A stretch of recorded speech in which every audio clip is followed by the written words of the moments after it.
ನಮಸ್ಕಾರ ಸ್ನೇಹಿತರೆ, ನಾನು ನಿಮ್ಮ ಪ್ರೀತಿಯ ಅಡ್ವೊಕೇಟ್ ವಿನಯ್ ಕುಮಾರ್. ನೀವು ನೋಡ್ತಿದ್ದೀರಾ Kannada legal awareness YouTube channel. ಯಾರು ನಮ್ಮ ವೀಡಿಯೋಸ್ನ ಪ್ರಥಮವಾಗಿ ನೋಡ್ತಾ ಇದ್ದಾರೋ ಅವರು ಇವಾಗಲೇ ಸಬ್ಸ್ಕ್ರೈಬ್ ಮಾಡ್ಕೊಳ್ಳಿ ಮತ್ತು ನಿರಂತರವಾದ ವೀಡಿಯೋಸ್ಗಳಿಗಾಗಿ ಬೆಲ್ ಐಕನ್ ಪ್ರೆಸ್ ಮಾಡೋದು ಮರಿಬೇಡಿ ಅಂತ ಹೇಳ್ತಾ ಇವತ್ತಿನ ವೀಡಿಯೋಗೆ ಬಂದ್ಬಿಡ್ತೀನಿ ಸ್ನೇಹಿತರೆ. ಇವತ್ತಿನ ಟಾಪಿಕ್ ಏನಂತ ಹೇಳಿದ್ರೆ, ಆಸ್ತಿ ವಿಭಜನೆ ಆಗದೆ ಇದ್ದಾಗ ಆಸ್ತಿಯನ್ನು ಖರೀದಿ ಮಾಡಿದರೆ ಆಸ್ತಿ ಎಲ್ಲರಿಗೂ ಹಂಚಿಕೆ ಮಾಡಬೇಕಾಗತ್ತಾ ಅಥವಾ ಯಾರು ಖರೀದಿ ಮಾಡಿರ್ತಾರೋ ಅವರಿಗೆ ಮಾತ್ರನೇ ಸಲ್ಲುತ್ತಾ ಅಂತ ಹೇಳಿ ಈ ವಿಡಿಯೋದಲ್ಲಿ ಹೇಳ್ತೀನಿ ಸ್ನೇಹಿತರೆ. ಒಬ್ಬ 4-5 ಜನ ಅಣ್ಣ ತಮ್ಮದಿರಿರ್ತಾರೆ. ಎಲ್ರಿಗೂ ಒಂದು 2 ಎಕರೆ 3 ಎಕರೆ ಆಸ್ತಿಯನ್ನು ಹಂಚಿಕೆ ಮಾಡ್ಕೊಂಡು ಅವರು ವ್ಯವಸಾಯ ಮಾಡ್ಕೊಂಡು ಬಂದಿರ್ತಾರೆ. ಯಾವುದೇ ರೀತಿಯಾದ ಒಂದು ಪಾರ್ಟಿಷನ್ ಡೀಡ್ ಆಗಿರೋದಿಲ್ಲ. ನ್ಯಾಯಾಲಯದ ಮುಖಾಂತರ ಆಗಿರ್ಬೋದು ಅಥವಾ ಒಂದು ಸಬ್ ರಿಜಿಸ್ಟ್ರ್ ಆಫೀಸಲ್ಲಿ ಆಗಿರ್ಬೋದು, ಒಂದು ವಿಭಾಗ ಪತ್ರವನ್ನು ಮಾಡಿರೋದಿಲ್ಲ. ಅಂಥ ಸಂದರ್ಭದಲ್ಲಿ ಯಾರು ವ್ಯವಸಾಯ ಮಾಡ್ಕೊಂಡು ಬಂದಿರ್ತಾರೆ, 1-2 ಎಕರೆ 3 ಎಕರೆ ವ್ಯವಸಾಯ ಮಾಡ್ಕೊಂಡು ಬಂದಿರ್ತಾರೆ, ಅಣ್ಣ ಅದನ್ನೆಲ್ಲೋ ಬೇರೆ ಕಡೆ ಕೆಲಸದಲ್ಲಿ ಇರ್ತಾರೆ ಅಂದ್ಕೊಳ್ಳಿ. ಯಾರು ವ್ಯವಸಾಯ ಮಾಡ್ಕೊಂಡು ಬಂದಿರ್ತಾನೋ ಅವನು ಆ ವ್ಯವಸಾಯದಿಂದ ಬಂದಂಥ ಲಾಭದಲ್ಲಿ ಏನಾರ ಒಂದು ಆಸ್ತಿಯನ್ನು ಖರೀದಿ ಮಾಡಿದರೆ ಅಂಥ ಸಂದರ್ಭದಲ್ಲಿ ಅದು ಸಹ ಒಟ್ಟು ಕುಟುಂಬದ ಆಸ್ತಿ ಆಗಿರುತ್ತೆ ಸ್ನೇಹಿತರೆ. ಒಂದು ವೇಳೆ ಅಣ್ಣ ಯಾವುದೋ ಒಂದು ಗೌರ್ಮೆಂಟ್ ಅಫಿಷಿಯಲ್ ಆಗಿರ್ತಾನೆ, ಅವನು ದುಡಿದು ಅಥವಾ ಲೋನ್ ಮಾಡಿನೋ ಮತ್ತೊಂದು ಮಾಡಿ ಇನ್ನೊಂದು ಆಸ್ತಿ ಯಾವುದೋ ಖರೀದಿ ಮಾಡಿರ್ತಾನೆ ಅಂದ್ಕೊಳ್ಳಿ. ಅಂಥ ಸಂದರ್ಭದಲ್ಲೂ ಸಹ ಅದು ಒಟ್ಟು ಕುಟುಂಬ ಅಂತಲೇ ಪರಿಗಣಿಸಬೇಕಾಗತ್ತೆ. ಆದರೆ ಅವನು ಲೋನ್ ಮಾಡಿರೋದು ಅಥವಾ ಅವನು ಖರೀದಿ ಮಾಡಿರೋದಕ್ಕೆ ಹೂಡಿಕೆ ಮಾಡಿದಂಥ ಹಣದ ಮೂಲ ಯಾವುದು ಅಂತೇಳಿ ಅವನು ಪ್ರೂವ್ ಮಾಡಬೇಕಾಗತ್ತೆ. ಒಂದು ವೇಳೆ ಅವನ ಸ್ವಂತ ದುಡಿಮೆ ಹಣ ವ್ಯವಸಾಯೇತರವಾಗಿ ವ್ಯವಸಾಯ ಬಿಟ್ಟು ಬೇರೆ ಮೂಲದಿಂದ ಬಂದಂಥ ಹಣದಿಂದ ನಾನೇನೋ ಖರೀದಿ ಮಾಡಿದರೆ ಅವನು ಪ್ರೂವ್ ಮಾಡಿದಂಥ ಸಂದರ್ಭದಲ್ಲಿ ಅದು ಸೆಲ್ಫ್ ಅಕ್ರೂಡ್ ಪ್ರಾಪರ್ಟಿಯಿಂದ ಪರಿಗಣಿಸ್ಬೋದು.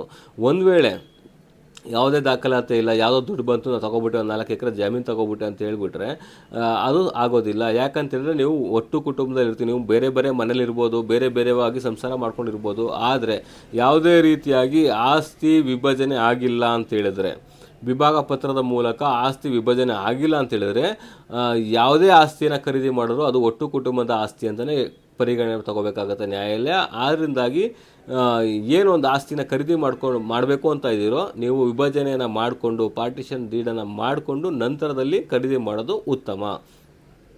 ಇಲ್ಲ ಅಂತೇಳಿದ್ರೆ ನೀವು ಒಂದು ವೇಳೆ ವಿಭಜನೆ ಆಗದೇ ಯಾವುದಾದ್ರು ಕೆಲವೊಂದು ಆಸ್ತಿಯನ್ನು ಖರೀದಿ ಮಾಡಿದ್ದಂಥ ಸಂದರ್ಭದಲ್ಲಿ ನೀವು ಅದಕ್ಕೆ ಸರಿಯಾದ ದಾಖಲಾತಿಯನ್ನು ಕೊಡಬೇಕಾಗತ್ತೆ. ಇದು ನನ್ನ ಸೆಲ್ಫ್ ಅಕ್ವೈರ್ಡ್ ಪ್ರಾಪರ್ಟಿ, ಒಟ್ಟು ಕುಟುಂಬದ ಆಸ್ತಿಯಿಂದ ಬಂದ ವರಮಾನದಿಂದ ನಾನು ಕೊಂಡುಕೊಂಡ ಆಸ್ತಿಯಲ್ಲ, ಇದು ನನ್ನ ಸ್ವಯಾರ್ಜಿತವಾಗಿ ನಾನು ಕೆಲಸ ಮಾಡಿ ಇಂಥ ಕಡೆ ಕೆಲಸ ಮಾಡಿ ಈ ರೀತಿ ಸಾಲ ತಗೊಂಡು ಈ ರೀತಿಯಾಗಿ ನಾನು ಈ ಆಸ್ತಿಯನ್ನು ಖರೀದಿ ಮಾಡಿದ್ದೀನಿ, ಹಾಗಾಗಿ ಇದು ಒಟ್ಟು ಕುಟುಂಬದ ಆಸ್ತಿ ಅಲ್ಲ ಅಂತ ಹೇಳಿ ನೀವು ನ್ಯಾಯಾಲಯದಲ್ಲಿ ಪ್ರೂವ್ ಮಾಡಬೇಕಾಗತ್ತೆ. ಸರಿಯಾದ ಸಾಕ್ಷಿಗಳನ್ನು ನ್ಯಾಯಾಲಯಕ್ಕೆ ಕೊಟ್ಟರೆ ಮಾತ್ರವೇ ಅದು ಪ್ರೂವ್ ಆಗುತ್ತೆ ಹೊರತು ಇಲ್ಲ ಅಂತೇಳಿದ್ರೆ ಅದು ಸಹ ಒಟ್ಟು ಕುಟುಂಬದ ಆಸ್ತಿ ಅಂತ ಪರಿಗಣಿಸಿ ಆ ಆಸ್ತಿ ಎಲ್ಲೂ ಸಹ ನಿಮ್ಮ ಸಹೋದರರಿಗೆ ಒಂದು ಭಾಗವನ್ನು ಕೊಡುವ ಒಂದು ಸಂದರ್ಭ ಬರ್ಬೋದು. ಆದ್ದರಿಂದಾಗಿ ನೀವು ಯಾವುದೇ ಒಂದು ಆಸ್ತಿನ ಖರೀದಿ ಮಾಡಬೇಕಾದ್ರೆ ಒಟ್ಟು ಕುಟುಂಬದಲ್ಲೇ ಇದ್ದು ಖರೀದಿ ಮಾಡಬೇಕಾದ್ರೂ ಸಹ ಸರಿಯಾದ ದಾಖಲಾತಿಗಳನ್ನು ಮೇಂಟೈನ್ ಮಾಡ್ಕೊಂಡು ಖರೀದಿ ಮಾಡೋದು ಉತ್ತಮ ಅಂತ ಹೇಳ್ಬೋದು. ಆದರೆ ಬೆಟರ್ ಆಪ್ಷನ್ ಯಾವುದೇ ರೀತಿಯಾದ ಗೊಂದಲ ಬರಬಾರ್ದು ಅಂತ ಹೇಳಿದ್ರೆ ಒಟ್ಟು ಕುಟುಂಬದಲ್ಲಿ ಎಲ್ಲ ಆಸ್ತಿಗಳು ವಿಭಾಗ ಮಾಡಿಕೊಂಡು ನಂತರದಲ್ಲಿ ಅವರಿಗೆ ಬಂದಂಥ ಆಸ್ತಿಗಳನ್ನ ಅವ್ರ ಹೆಸರು ಖಾತೆ ವಗೈರೆ ಮಾಡಿಸ್ಕೊಂಡು ನಂತರ ನೀವು ಯಾವುದೇ ರೀತಿ ಆಸ್ತಿಯನ್ನು ಪರ್ಚೇಸ್ ಮಾಡೋದು ಸಹ ಅದು ಒಟ್ಟು ಕುಟುಂಬದ ಆಸ್ತಿ ಆಗೋದಿಲ್ಲ, ನಿಮ್ಮ ಕುಟುಂಬಕ್ಕೆ ಸೇರಿದಂಥ ಆಸ್ತಿ ಆಗುತ್ತೆ. ಏನು ನಿಮ್ಮ ಸಪ್ರೇಟ್ ನೀವೇನು ಪರ್ಚೇಸ್ ಮಾಡ್ತೀರ ಅದು ಸೆಲ್ಫ್ ಅಕ್ವೈರ್ಡ್ ಪ್ರಾಪರ್ಟಿ ಅಂತ ಪರಿಗಣನೆ ಮಾಡ್ಬೋದು ಸ್ನೇಹಿತರೆ ಅಂತ ಹೇಳ್ತಾ ಇವತ್ತಿನ ವಿಡಿಯೋನ ಮುಗಿಸ್ತಾ ಇದ್ದೀನಿ ಸ್ನೇಹಿತರೆ. ಇನ್ನೂ ಹೆಚ್ಚಿನ ವೀಡಿಯೋಸ್ಗಳಿಗಾಗಿ ವೀಕ್ಷಿಸಿ Kannada legal awareness YouTube channel. ನಾನು ನಿಮ್ಮ ಪ್ರೀತಿಯ advocate Vinay Kumar. Thank you.